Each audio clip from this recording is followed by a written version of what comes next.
Hello everyone, welcome to episode 36 of Last Minute FPL. This is the Gameweek 36 podcast. Hi Vikas, how are you? Doing well, coming to the tail end. Looking forward to seeing how things finish out. Let's get right into it. Yeah, last three game weeks. Lot of exciting things to talk about. We'll start with last week's points. You had a fantastic week. Huge rank jump again, knocking on the top 1 million now. Yeah, bench boost. I think it's a good week. How did you feel? I think the regular team did really well. Bench boost was a bit disappointing. It was a last minute decision to play the bench boost.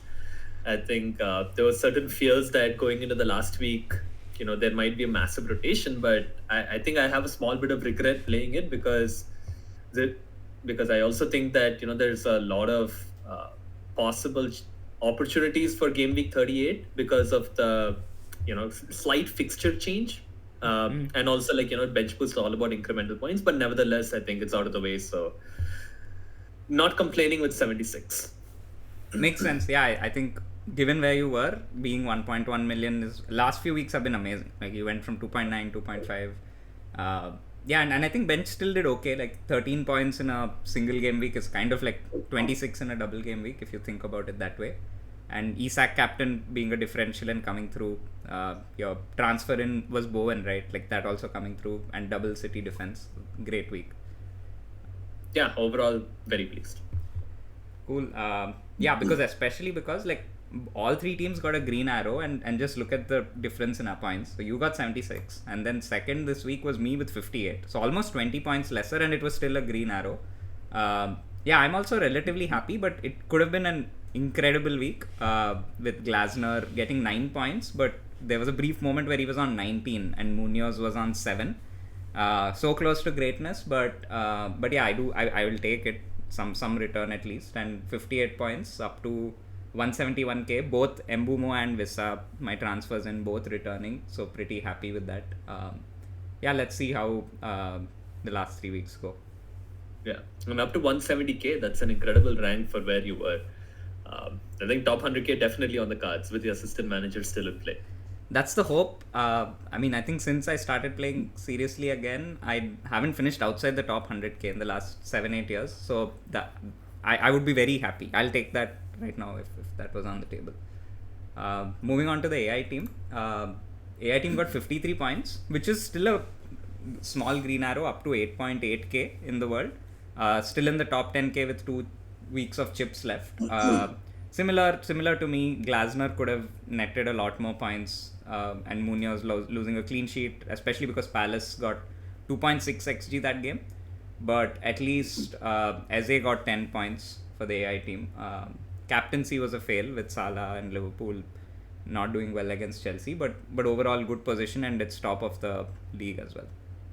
On top 10k, so nothing much to complain again as well for the AI. Yeah, small gripe maybe benching double Villa clean sheet and playing double Arsenal. But yeah, it's a hindsight thing. You can't predict that. We'll take a look at the league table.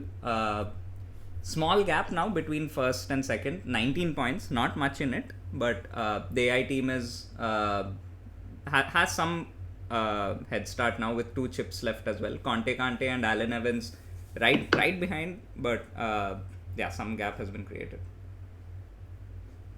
Yeah, and I hope it remains exciting going into the last few weeks. Definitely tight at the top, which is very exciting for the league. Looking at the mid-table aspect, I think you have climbed up to the top 10, which is, incredible. Again, like similar to your points, which we described. I think you're right in the mix now to just push on maybe 8, 7. Yeah, I think, yeah. European spot. Exactly. Like I think my aim is 8th. Like I need to get that 8th spot. That's my aim for the rest of the season. So I'll be. I think the 7th is probably unrealistic, but I hope to get 8th.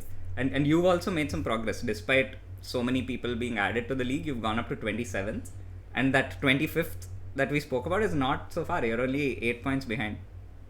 Yeah. I don't know how, but that's how it's ended up. Yeah, in fact, there were moments where, like, some of these teams in 21 to 25, they were more than 100 points ahead of you at some stage. Yeah. So, great comeback. And I think the start of the season really put us down in the dumps, but it's at least ending with a flourish. Uh, let's quickly talk about the league probability as well. Like I simulated what the league likely to be in the last 3 weeks, and now the AI team has a 56% chance of winning the league. Conte Kante has 21%, and Alan Evans has 20%. So bit of a gap. I think last few weeks it's all been around 35, 30, 25, but still pretty much anyone's game, I would still say. Yeah, agree. I think anyone in the top three can take, and maybe even fourth. I don't know. It's possible. Wilder things have happened. Yeah. And I think one thing we didn't look at last week was the last minute FPL Cup. So just like how United are completely giving up on the league and going for the Europa League and last year FA Cup, I think you've been doing really well in the cup.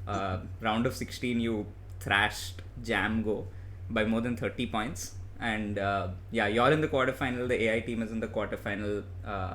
How do you feel I'm about happy that? about this. Something to look forward to, in terms of cup, with the season gone absolutely in the garbage can. There's still something to play for. With the chips out of the way as well, I think chips were pretty interesting. So I'm glad that the cup's there to entertain for the last few weeks.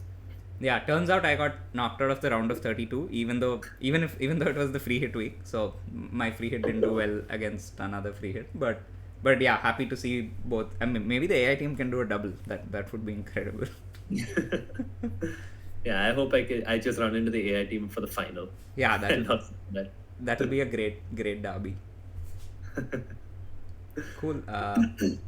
Let's look at some of last week's games. I think maybe I'll briefly touch upon the Palace Forest game. We already spoke about it, but Forest don't look that good. I mean, the fixtures do get better, so maybe the form will come back. But kind of feel bad for them because they were so close to Champions League, and now they're odds-on favorite to not get it. I still think they can turn it around, Forest, because they've been very consistent throughout the season, and I wouldn't discount them for the remaining games, especially with the fixture turn. But I agree, I think they have been disappointing given kind of the motivations and the incentives they have to close out the season. Makes sense. What do you think about Chelsea-Liverpool? Liverpool didn't really turn up. Chelsea creating more than 3 XG. I think definitely. I think this kind of very interesting game because we're looking at how owning Salah, what is he going to do, and also teams that are playing in Liverpool like Arsenal this week. I do think Liverpool is there to target. I don't. It's very hard to maintain intensity when you've already achieved all your goals. So I think Liverpool is a team that we can target. At least I wouldn't be afraid of like for example getting in Saka for this game. So and this game kind of proves that as well. So I would bet on teams playing Liverpool, just because there aren't, for example, there aren't too many options of teams playing. Like Leicester Southampton is a very boring game. So in weeks where there are none of the whipping boys to target, I think Liverpool makes an interesting team to look at from an opposition perspective.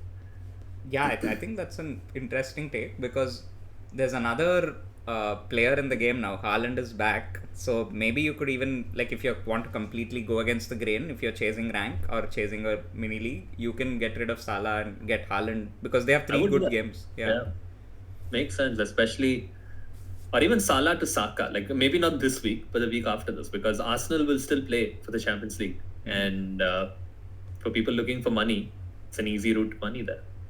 Makes sense. Other interesting game, Brentford Man United 4-3. A lot of goals in that game. I think Mbumo, Wissa both returning, and Sharda with 14 points. We'll be talking a bit about him today. And I think it was his 10th league goal of the season. They still have 3 good games to come. 2.8 XG. And I think, United and Spurs, we spoke about targeting them apart from the 3 promoted teams. Both are in the Europa League final and are 15th and 16th in the league. Nothing to play for. So, I think going ahead, it makes sense to continue to target them. Yeah, I think so. Both and Spurs, I guess. Spurs and United definitely still part of the whipping boys category for sure. The other interesting game here, not interesting, but really lovely to see De Bruyne on in the FPL points again. And for those who have him as a differential with Southampton coming, I think that's a very juicy differential for sure. Yeah, I think it's very tempting to get De Bruyne. In fact, I can directly go Savinho to De Bruyne for free. But yeah, that would be an issue for my 8th place target because 8th place also has De Bruyne. But yeah, I mean, it's typical De Bruyne performance, right? Getting a 1-0 win and getting 11 points. Like, we've seen that so many times. He would get an assist and he'll be on 3 bonus. Definitely gonna miss him in the league, gonna miss Trent in the league, and it's like a big changing of the guard, and Kane as well, who left in the previous season. Yeah, and happy for Kane that he finally won a trophy. All 3 players were such a staple of our FPL teams over the past decade. Definitely sad to see them go. Quick shout out to the Brighton Newcastle game. A lot of managers had Hertzler as their assistant manager, and I think that was even more painful than Glasner for them because they were 1-0 up till the 89th minute, and then that's very unlucky. Yeah, Brighton conceded a penalty in the 89th minute and Isak scored, so they went from 19 to 9 points. But yeah, still a result. A table bonus draw is still a good result overall, but the way it happened was unfortunate. And Bowen continues to play well with 3 good games to go. I think he's probably a standout option. He's going to play. He's a talisman. Motivation is hard to predict. Pretty high up. I think if there's question marks on who to get in for a midfield spot, fantastic option. Again, for me, it's not an option because 8th place has Bowen. Yeah. But yeah, it is the go-to obvious option otherwise. Which is why I'm considering Sharda and trying to triple up on Brentford. But we'll talk about that later. Jamie Vardy looks like he's ending the season on a high, getting a goal and 3 bonus. And yeah, I mean, Southampton is probably the one game where Leicester will start favourites and they put on a show. It's crazy how bad Southampton are. That they're just not getting points anywhere. Yeah, I mean, I don't think they've still crossed Derby's points total. So let's see if they actually do. Probably this was a good chance for them to get some points. Now they play City and then they finish with Arsenal. I don't see them getting anything there. Arsenal losing to Bournemouth probably because of the Champions League, and now they're out of the Champions League as well. So another trophyless season for Arteta, where so many other Premier League clubs are either in cup finals or have already won trophies. But yeah, I think the Real Madrid game was still a great first season, honestly, for Arsenal. But I think, we shouldn't be too harsh because they also discounted the league. Yeah. Now it looks a bit precarious because they've not yet wrapped up top 4. But I think they're still the second best team in the league. So yeah, agreed. Progress from where they were years ago. Unfortunately, they always end up being the second best. If it's not City, it's Liverpool. But yeah, I think I also want to talk about the Everton-Ipswich game. I think this is a good example of teams on the beach just not caring, because Everton really should have won that game, and then they kind of just sat off. I don't think there was any intensity, and it allowed Ipswich to come back, which makes some of these games tough to predict, and I think you can actually take chances. It's just 3-week period. You can go for whoever you feel has a good chance. Makes sense. And yeah, I think the only game we haven't spoken about is Villa-Fulham. Villa continuing to make a push for the Champions League spots, and they seem like they've stepped up a level this season. And I think it's all about motivations now as we're looking for players. And really, it's just Arsenal, City, Newcastle, Chelsea, Forest, Villa, maybe Bournemouth and Brentford and Brighton as an outside pick, fighting for something. Yeah. Relegation's decided. Liverpool probably are not full of motivation. So it's just really these 6, 7, 8 teams that we're looking at. Agreed. Yeah, the entire bottom half really has nothing to play for. Yeah. Cool. Let's look at next week's games. I think 3 clear standout fixtures in attack. City, Southampton, of course. But it being an away game, the projected goals are still less than 3. Forest, Leicester, 2.25, which is more because Leicester are bad, I feel. And then Brentford, Ipswich. Again, Ipswich are a little unpredictable, but yeah, Brentford have been looking good in attack. So these 3 are the standout attacking games. Yeah, Forest Leicester's definitely, it's 2.25, but it's higher than what I would expect compared to, say, a Brentford Ipswich, where I feel more confident. Yeah. Yeah, but apart from that, I think, as we spoke about, I think at this point is a combination of what we are seeing on paper and also motivations, because Chelsea, Liverpool, and a very highly motivated Liverpool team, they would have scored more goals. So I think we really need to start looking closer into motivation and incentives for teams. And I think City, Forest, Brentford, Newcastle, not Man United. I would bet on West Ham actually in terms of projected goals for Man United. So a bit of tweak in terms of how we're looking at things the next few weeks. Yeah, I think it's unfortunate that the fixtures are tough for some teams. Like Newcastle is playing Chelsea, and I think even in the next few weeks, like Arsenal, Newcastle, they all have some tricky fixtures. Otherwise, they would have been the prime teams to go for. Yeah, and probably Forest is rated high because they're playing at home and Brentford is playing away. But one thing to note is Mbumo in the reverse fixture got 16 points for Ipswich at home. I know it's different, but they did already thrash them. And if you look at the defensive odds, again, Forest by far. I think I remember captaining that game, but then Salah outscored even him. This was the time when I was trying to prove that there are other options other than Salah. I was still in that phase. I don't remember exactly. So I mean, Salah would have played Southampton. Who's Liverpool playing this week? Arsenal. And for Arsenal away, maybe I don't remember it. But yeah, speaking of defensive options, I think Forest and City are the clear standouts. So yeah, I think you're in a good spot with double City defense. Yeah, I think City defense feels very comfortable for this week for sure. Cool. Let's move on. Yeah, we'll look at the assistant manager projections because this is something I'm pondering over. Currently, I still have Glasner, but I'll almost surely move away from him. So I have two options. One is to move from Glasner to Nuno purely because of these projections. I'm not exactly that I want, if I'm not going for table bonus, I want that fixture to be the most obvious thing, and City Southampton feels like that obvious fixture. But I have 3 City players already, and Savinho is someone I need to get rid of if he's not playing. But if I get a leak that Savinho is starting, I'll probably trust Rob T's odds and math and just just go with. Or do you think I should go for Thomas Frank? I don't know. I feel like I'll probably go I would take the punt on Ruud van Nistelrooy. No. I would do that. Not happening. Because look at the percentages. It's boring. Other than Pep, the other choices are incredibly boring. It's adding up to 28%. The two, it's just not happening. There's no way it's happening. I mean, I would need at least 60. I mean, how much would he get out of a 1-0 win for Forest? 0. No. Forest against Leicester. Okay. Go for Nuno. I think you get 9 points actually, which is same for as 1-0 win. Yeah, because which is decent actually. Yeah. So that would be okay. Yeah, but yeah, you need to be sure that they'll win because a draw will be disappointing. But again, if Sabinho's not playing, I have to take. I think 1-0 is a safe projection for Forest Leicester. 1-0 or something. I mean, even if it's 2-1, you'll get maybe a little lesser points because you won't have the clean sheet, but it'll still be 8 points. So as long as Forest win, you'll get at least 8 points, which is okay. But the problem is I have Savinho and Murphy. And Murphy is playing Chelsea and he's been subbed early of late.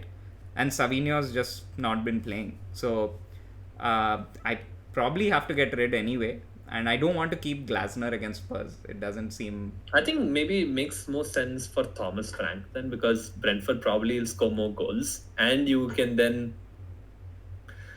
that is if you're not getting the third Brentford player. In which case, I'm guessing that Brentford player will be for a City player. So you'll have a spot for either Pep or Frank.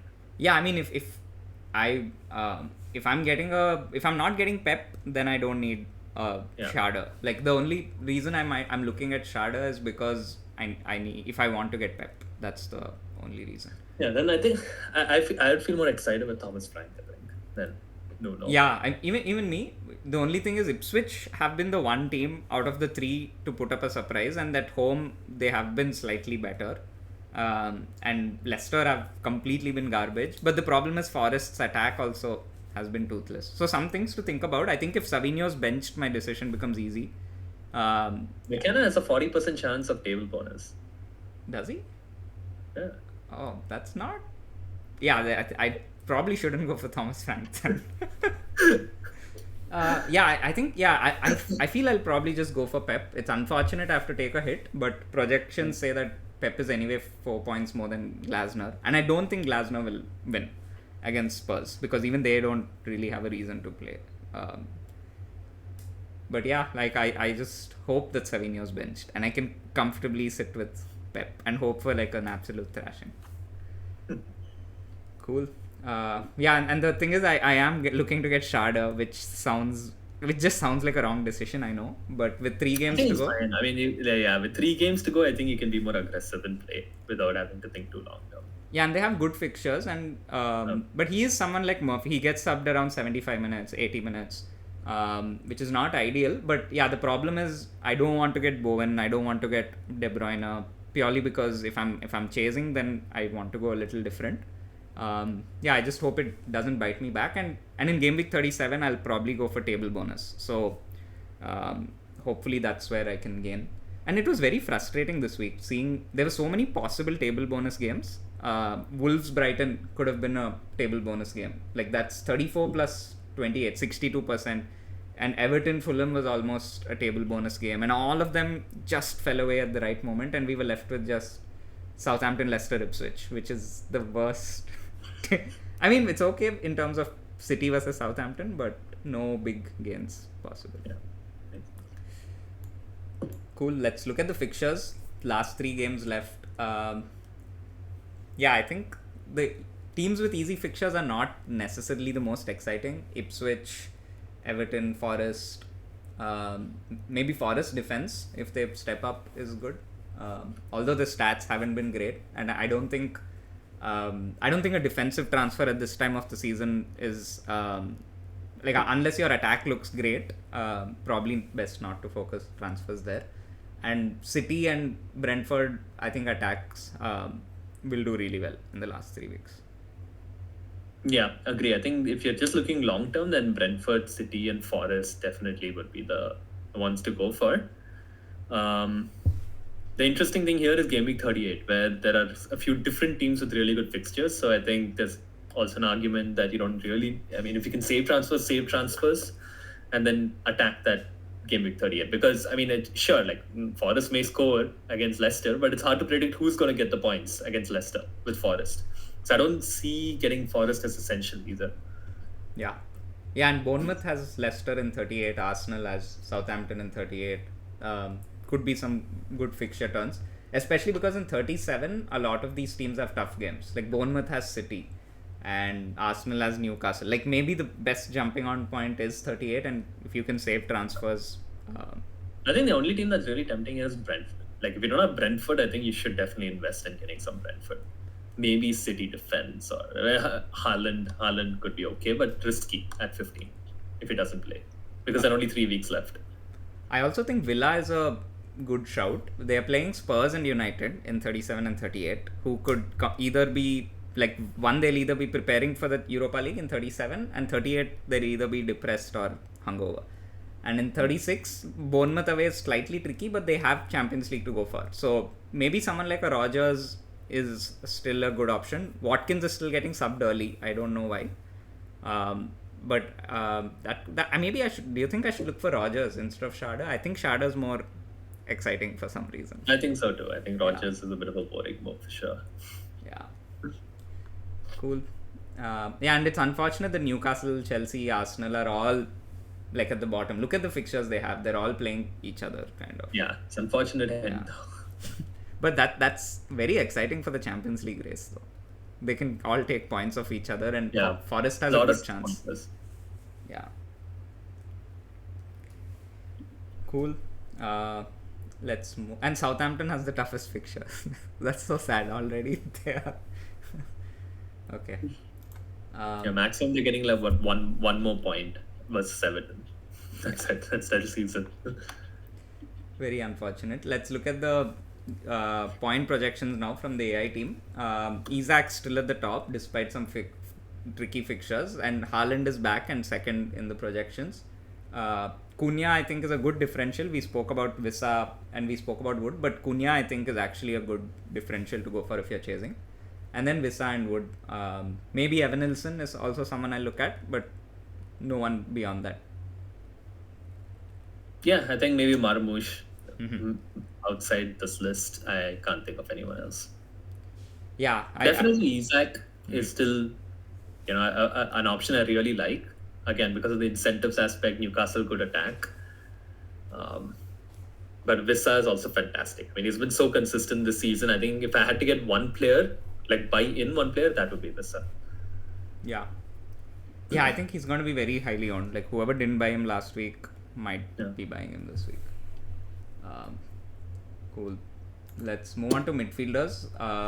Salah's still at the top. And again, Brentford, Mbumo's right there. Luis Diaz, I don't know if he'll play. And then Bowen, we spoke about him being the talisman for West Ham. Yeah, I really like Bowen. Bowen, Mbumo, Salah potentially still, yeah. Palmer could be interesting. He got some points of late. Yes. Chelsea still something to play for. Maybe this could be the turn that he just rakes in quite a few points in the last few weeks, and not many people are going to own him. So those looking for a differential, I think, if you want to spread the Salah money, you could easily get Palmer and Saka, and not many people are going to have Palmer or Saka. So that's a potential opportunity, I would say. Yeah, it's good chasing opportunity for sure. I mean, he was in everyone's teams for so long, and now he's become a proper differential. And I think even players like and a lot of managers are getting De Bruyne in. Palmer could still be an alternative to De Bruyne. I mean, like someone like a Salah and Mbumo or Bowen can easily become a Palmer and Saka. Yeah, that's actually true. Then both are some of the highest point scorers of the season. So. Kluivert is also an interesting one. He's fallen off a bit, but I also don't think Bournemouth have that same quality that Villa have. So I personally wouldn't go there. But again, with 3 weeks to go, it's a fair punt. And Bruno, I wouldn't go there because he's been benched throughout. I think for the first time in his life, he's being benched in between Europa League games, and he'll definitely be benched before the final. Agree. It'll be interesting to see which of Spurs and United, it's going to end in absolute tears for one of the teams, and then it'll be an extremely weird, even intense final though. That'll be fun for the neutrals to watch. It's proper all or nothing. It's like going all in with all your money, and you could hit the absolute jackpot. I remember a Chelsea Arsenal final like this in Baku. Both teams pretty poor seasons. Winner takes the Champions League spot. But this Hazard just came through. But this is the 15th and 16th. Chelsea and Arsenal still had Europa League. They had the 15th. You're just next season's gonna be completely disastrous. You'll get 100 million more if you go to the Champions League, and it could be a turning point at least for the next couple of years. Okay, let's look at defenders. Forest defenders showing up here. Trent at the top. I don't know how much he'll play. Liverpool fans don't seem to like him so much for leaving. Guardiola and Ruben right at the top. Munoz still there. Cucurella, Kirkez, Van Dijk, Timber and Saliba finishing off the top 10. Yeah, I think for me it's City and Forest in terms of defense, looking at who I would want to get in over the next few weeks. Forest, maybe other few players would be like Milenkovic. I think always an aerial threat. So Milenkovic, Neco Williams, Reina, Guardiola, Ruben is kind of the short pool of players that I'm looking at. Beyond that, not really interested. I think Munoz, I'm trying to get rid of him, in fact, because I don't know whether Crystal Palace will rotate a lot or, what type of team impact they're going to have because of the FA Cup. Yeah, I think with Forest, it's a question of form and fixtures, right? Their form has been very bad. Their defensive data is worse than Ipswich's, but they do play Leicester next, so definitely they could keep a clean sheet. I also don't mind Arsenal because, like we said, they're playing Liverpool, not too bad of a fixture. And they need to, at least for the next game or two, they need to take it seriously to just lock that top 4 spot. But it is at Anfield, and we saw after the Chelsea game, Salah was super angry with Darwin when Darwin missed an easy header, and Salah's going for these attacking returns records, right? Assist record, goal record, overall record. I do feel Liverpool will come back a bit. It is their first home game after winning the title. So I I do. think it's just from a human perspective, it's just not possible to have that same intensity. It's very hard. Like, But- as much as you say you want to have that intensity, and it's a good thing to say in front of your players as a manager or in the press conference, I just think it's very hard, very, very hard for 11 players to have that intensity as though, they're competing for something. So But that's where I think it's just about their quality though, because Arsenal also got knocked out of Champions League and they will be down and out too. And I don't think Arsenal's top four is like going to be in that much of a jeopardy. I know it's not confirmed, but like they seem to be in a much more mentally tough place. Like Arteta was not at all in a good mood. He kept insisting in his post match that the PSG bench praised them as the better team. He said, "Oh, the PSG manager and players called us the better team," and then they asked Luis Enrique about it, and he said, "None of us, we don't believe that." Like, and then they asked Arteta. They said, "Who told you that? Who told you that?" And he's like, "Everyone." Like he was in that. I don't think Arsenal at Anfield is the game that. Maybe Liverpool's playing away in 37 or 38.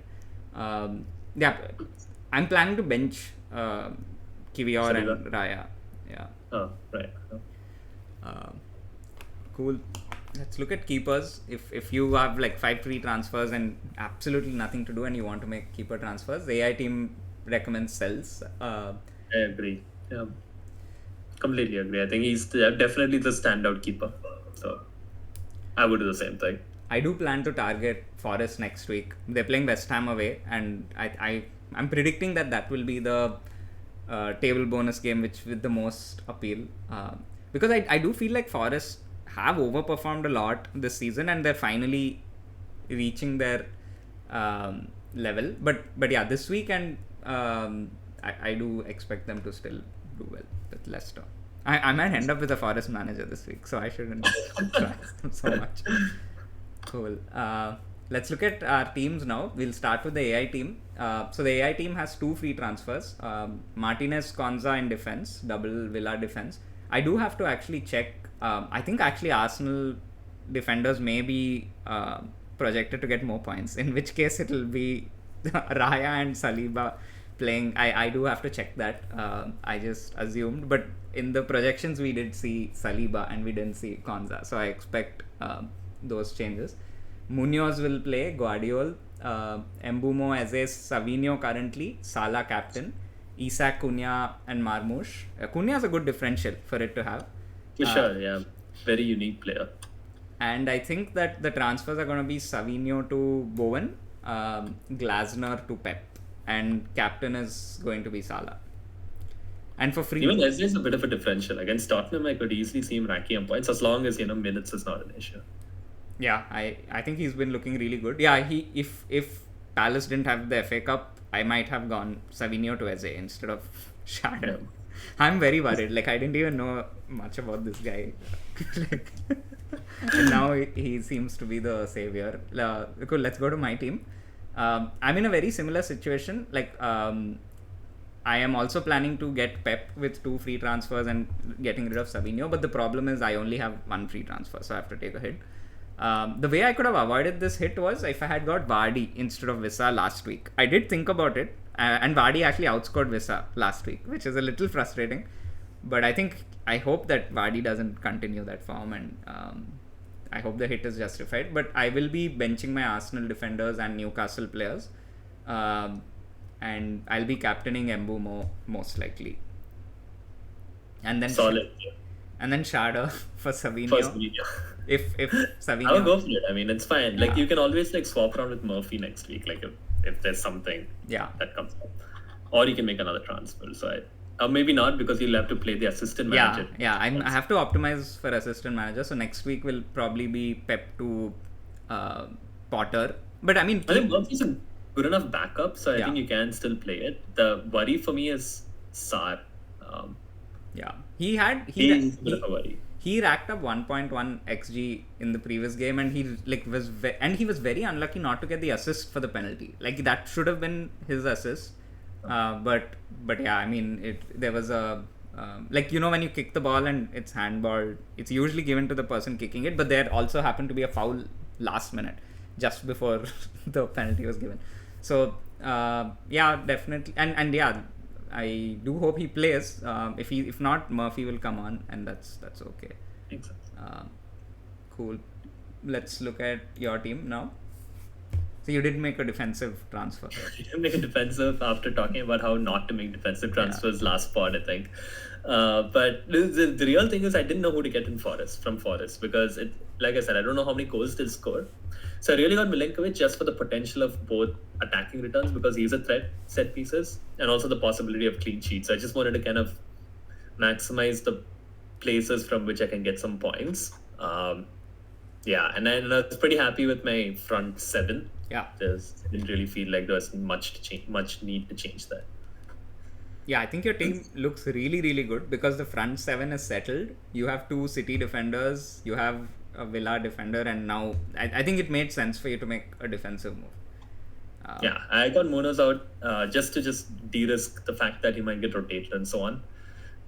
And Forest have a great fixture. Captaincy wise, is right now on Marmoush. Haaland is back, fit. Not sure he's going to start, but that definitely puts a risk on Marmoush. So it's definitely a riskier option to captain him. Still in two thoughts there. I keep switching between him and Vissa, but if I'm not captaining Marmoush, it will be Vissa.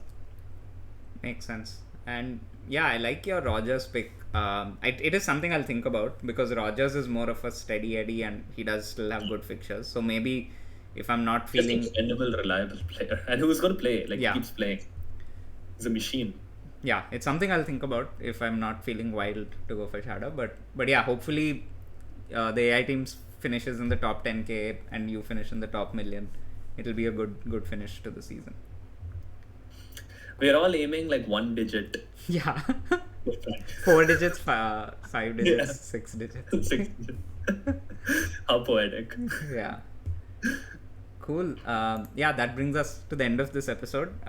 Do like, share, and subscribe. Any last words, Vikas? As always, best of luck and hope you enjoy the weekend and also enjoy some FPL points.